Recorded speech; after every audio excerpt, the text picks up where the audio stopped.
उद्या कदाचित तुमच्या बायकोने हा प्रश्न विचारला तर वाईट वाटून घेऊ नका, कारण ती काहीच चुकीचं विचारत नाही. विचार करायला लावणारा, हृदयाला भिडवणारा तिचा फक्त एकच प्रश्न. देह माझा हळद तुझ्या नावाची, हात माझा मेहंदी तुझ्या नावाची, भांग माझा सिंदूर तुझ्या नावाचा, माथा माझा बिंदिया तुझ्या नावाची, नाक माझे नथ तुझ्या नावाची, गळा माझा मंगळसूत्र तुझ्या नावाचे, मनगट माझे बांगड्या चुडा तुझ्या नावाचा, पाय माझे जोडवी तुझ्या नावाची, आणि हो, वडीलधाऱ्यांच्या पाया मी पडते आणि अखंड सौभाग्यवती भव आशीर्वाद मात्र तुला. वटपौर्णिमेचे व्रत माझे, आयुष्याचे वरदान तुला. घराची काळजी घ्यायची मी, दरवाजावर नावाची प्लेट तुझी. नाव माझे पण त्यापुढे ओळख तुझी. इतकंच काय, उदर माझे, रक्त माझे, दूध माझे आणि मुलं तुझ्या नावाची.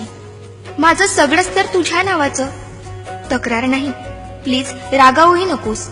अत्यंत नम्रपणे एक प्रश्न विचारते.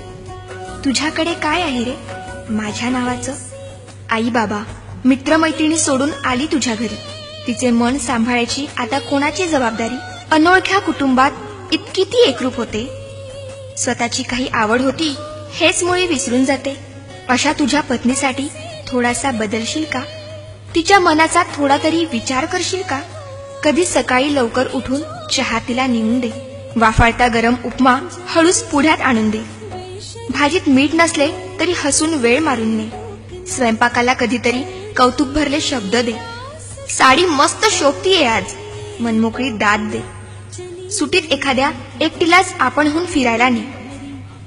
मुलगीच समजून हट्ट एखादा तूच जरा समजून घे. वाढदिवस नसतानाही प्रेझेंटचा धक्का दे. वादात स्वर उंचावताच शांतपणे ऐकून घे. पुरुषप्रधान संस्कृती सोडून माणूसपणाला थारा दे. झोपताना थोपटून तिला आधाराची कुशी दे. जमलेच तर सुरात गुणगुणून स्वप्नांची मोकळीक दे. हातात हात घेतलास लग्नात, आता खरी साथ दे. नवरेपणा दूर टाकून विसावायला प्रेमळ खांदा दे. अशी काहीशी साथ दे, मित्रत्वाचा हात दे.